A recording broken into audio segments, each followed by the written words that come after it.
agora eu quero ver, meu irmão. Ah, eu também, viu? A gente tá perdido aqui desde de manhã. E olha lá, ó. Olha em volta. Tá escurecendo. Olha, Gil. Aí eu quero ver a gente sair dessa. Eu normalmente diria pra você, não fica preocupado. Normalmente eu diria, porque hoje nem a bússola tá nos ajudando, viu? Por quê? Eu trouxe, mas não adiantou nada. Acho que ela tá com defeito, porque a agulha fica virada pro mesmo lado o tempo todo, rapaz. Que defeito, Vicente? Não é defeito, não. Olha, a agulha da bússola sempre fica posicionada pro norte. Porque a partir daí é que você se orienta em outras direções, Mas entendeu? como? Agora, isso quando a gente tem um mapa. Ah, quando tem um mapa. A gente não trouxe o mapa, Certo, então... aí não adianta nada. Exatamente. Agora, por que fica sempre apontando pro norte, hein? Olha, porque, olha, a agulha da bússola é um ímã.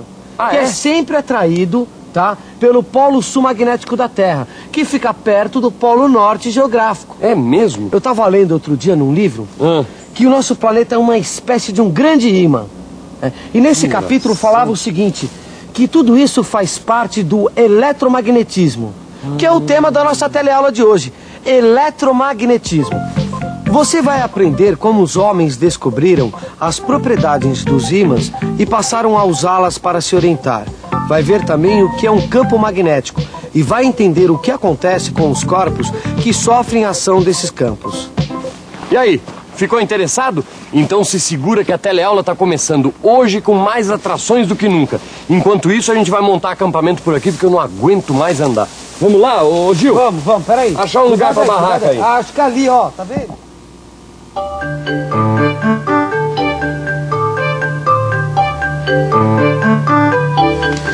Equipes de resgate continuam à procura dos 2 excursionistas que se perderam na mata. Segundo informações, um deles levava uma bússola, mas nenhum mapa. Puxa vida, coitado desses 2. Só com uma bússola no meio da mata, será que eles não sabiam que sem mapa a bússola não adianta nada? Bom, mas isso até que é engraçado, não é? Você sabia que a bússola foi inventada há mais de 1000 anos pelos chineses e até hoje tem gente que não sabe como usar direito? Então, você imagina se o Pedro Álvares Cabral não soubesse como usar a bússola. Ele não teria descoberto o Brasil. As grandes descobertas do século XVI, e o Brasil está aí no meio, só foram possíveis porque os navegadores contavam com um aparelhinho que eu tenho certeza que todo mundo já ouviu falar. A bússola. Além, é claro, dos mapas. E olha que os mapas deles eram imprecisos. Mas os navegadores do século XVI não foram os únicos que fizeram descobertas com a ajuda da bússola. Os cientistas também fizeram uso dela.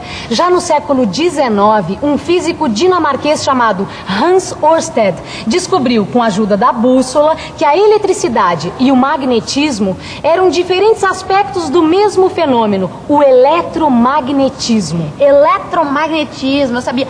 Tudo começou com a bússola, não foi? Não, Rosinha, a bússola veio depois. Tudo começou, na verdade, com a descoberta de uma pedra chamada magnetita, como essa aqui, ó. É uma pedra que atrai pedaços de ferro. Olha, se não fosse a descoberta das propriedades dessa pedra, até hoje nós não teríamos a bússola. Quer dizer, a magnetita é um ímã natural. Exatamente, Rosinha. Olha, a partir da descoberta das características da magnetita, os homens passaram a utilizar o magnetismo. E aí, logo depois, veio a bússola. A bússola é um importante instrumento que nos mostra a ação dos campos magnéticos.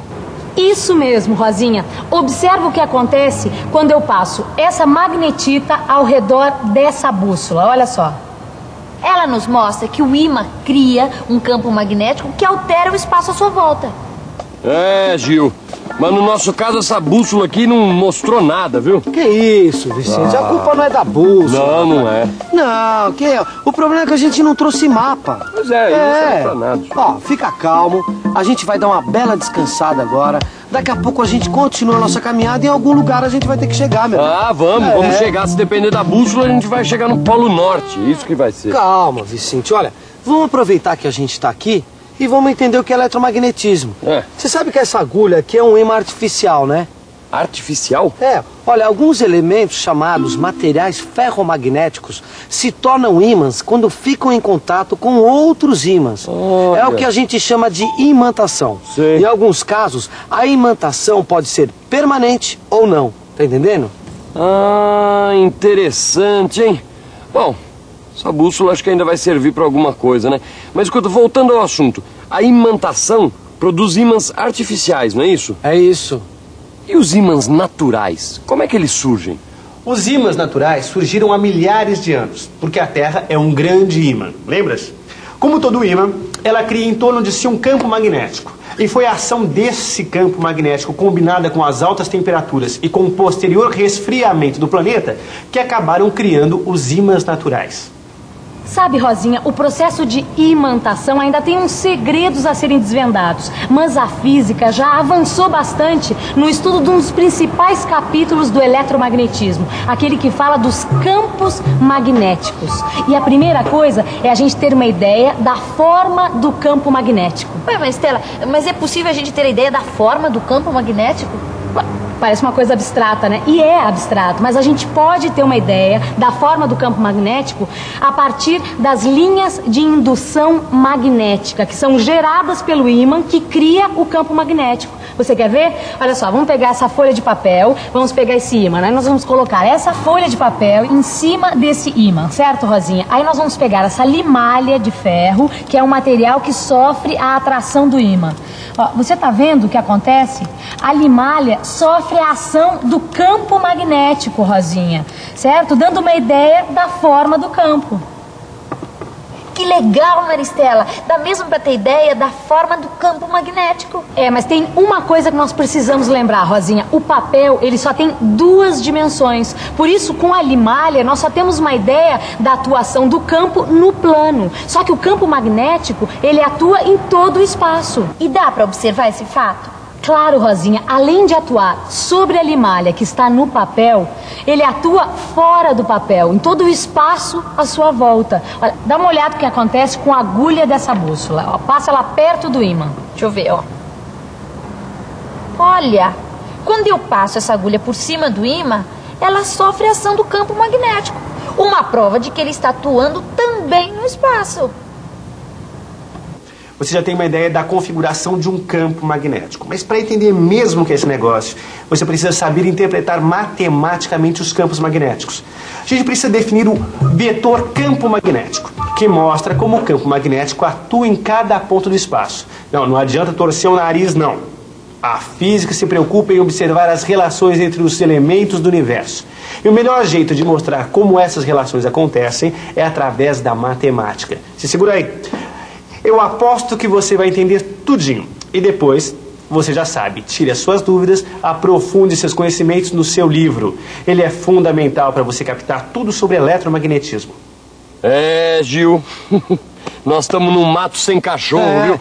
Vamos ver se pelo menos a gente consegue encontrar um caminho dentro do eletromagnetismo, né?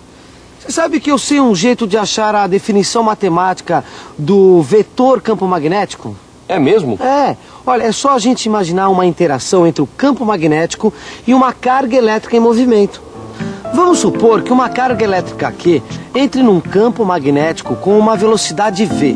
Sobre essa carga vai aparecer uma força F, perpendicular à direção da velocidade e do vetor campo magnético B. Com os valores de Q, F e V e o ângulo θ, temos um módulo do campo magnético, definido por essa expressão. B é igual a F sobre Q vezes V vezes seno de θ. No seu livro você vai encontrar tudo explicadinho. O primeiro passo para a gente entender essa interação entre campo magnético e cargas elétricas em movimento é supor que as linhas do campo magnético numa determinada região do espaço sejam paralelas e horizontais. Existe uma experiência que vai nos ajudar a visualizar o que acontece com cargas elétricas dentro do campo magnético. Olha só, no seu livro de estudos você vai encontrar mais detalhes sobre essa relação. Aqui nós temos um aparelho que possui um tubo de raios catódicos, como o tubo que existe dentro da televisão. Então olha só, esse pontinho aqui é o ponto de impacto de um feixe de elétrons contra a tela. Veja o que acontece quando a gente aproxima um ímã. O campo magnético criado pelo ímã faz aparecer uma força que atua sobre o feixe de elétrons. Agora, se nós invertermos a posição do ímã, veja o que acontece, o ponto desce. Enquanto está dentro do campo, o feixe de elétrons, que são cargas em movimento, sofre a ação de uma força. E é a partir dessa força que a gente definiu matematicamente o campo magnético.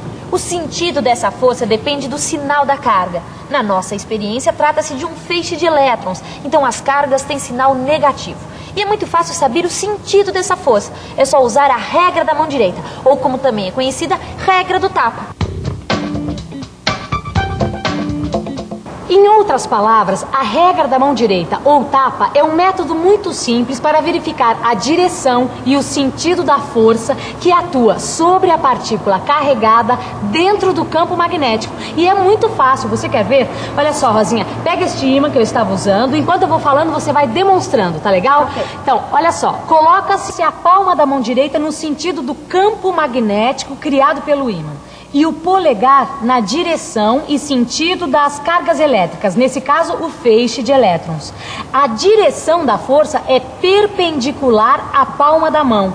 Se as cargas fossem positivas, ela teria o sentido de um tapa dado com essa mão. Quer dizer, ela sairia da palma da mão. Mas aqui são elétrons, portanto a força tem sentido oposto, como se entrasse na palma da mão.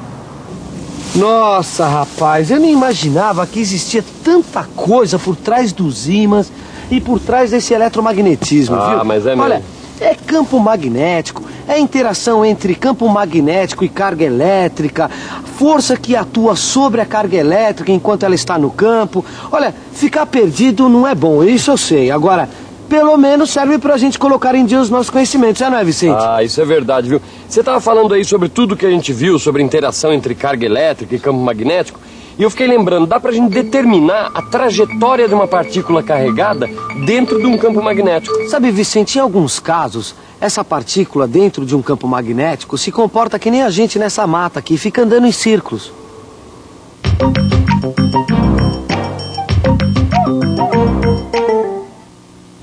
Quando uma carga é lançada em direção perpendicular a um campo magnético, a ação da força F será também perpendicular à velocidade v. O resultado dessa associação é uma força centrípeta que faz com que a partícula execute um movimento circular uniforme. E lembre-se, nós estamos estudando a trajetória de uma partícula carregada num campo magnético uniforme. Essa partícula, portanto, descreve uma circunferência dentro do campo magnético. Bom, agora você deve estar se perguntando, e eu com isso? Para que a gente tem que estudar a trajetória das partículas nos campos magnéticos? Tá bom, então eu explico. Foi através desses estudos que os físicos começaram a entender melhor algumas estruturinhas minúsculas dentro do átomo, chamadas partículas elementares. Tá certo? Hoje em dia, essas partículas são consideradas as menores porções da matéria. E o estudo dela está ajudando muito a desvendar alguns mistérios nas relações entre os elementos do universo. Tá certo. Agora, nas próximas teleaulas, você ainda vai topar com isso. Tá certo? É só esperar. Tá certo, Vamos Gil. descansar um pouquinho? Não. Vamos embora que a gente tem que achar a saída desse mato. Não, mas vamos embora. Enquanto isso, vocês vão pra revisão. E atenção, se liga aí que é a hora da revisão. Na teleaula de hoje, você ficou sabendo como funciona a bússola. Viu também a importância do estudo dos ímãs e do eletromagnetismo. Aprendeu o que é um campo magnético e viu que ele atua em todo o espaço. Viu também como se representa um vetor perpendicular ao plano do papel e estudou o que ocorre quando uma partícula carregada se move sob a ação de um campo magnético. Como você viu, o eletromagnetismo é um capítulo importante da física, tem muita informação. Tanto é que na próxima teleaula a gente vai continuar estudando o eletromagnetismo. Justamente por isso, não esqueça, aprofunde os conceitos que você viu nesta teleaula e use o seu livro para consolidar todas as informações de hoje. Até a próxima. Tchau!